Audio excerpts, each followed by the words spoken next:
দুপুরবেলা খাওয়া-দাওয়া শেষ করে আমরা বিকেলে একটু সবাই মিলে বের হয়েছি আশেপাশে একটু ঘুরে বেড়াবো এইজন্য।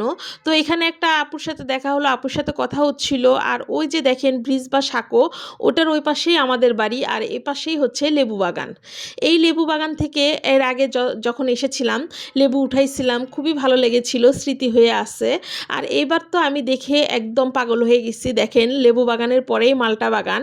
মাল্টা গাছে কীরকম ঝোপায়, ঝোপায় মাল্টা ধরে আছে দেখেন শুধু একবার। এতদিন তো ইউটিউবে কিংবা ফেসবুকে দেখেছি বা ফলের বাগান দেখে খুবই ভালো লাগতো। আর আজকে নিজে স্বচক্ষে দাঁড়িয়ে দেখছি। এত ভালো লাগছে যে কি আর বলবো, বলে বুঝাইতে পারবো না রে ভাই। এই যে দেখেন মরিচ গাছও আছে, মরিচ ধরেছে।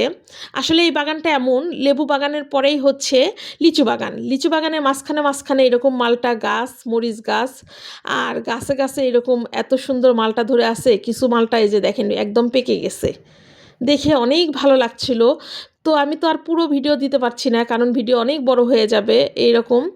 তো আমি সংক্ষেপে যেটুকু শর্ট আকারে যেটুকু দেখানো যায় সেটুকুই দেখালাম। মাল্টা বাগানের পরেই আম বাগান আর এখানে এই যে দেখেন হলুদ গাছ। যাই হোক এখন বের হতে হবে, ওই যে আন্টিরা দাঁড়িয়ে আছে আমার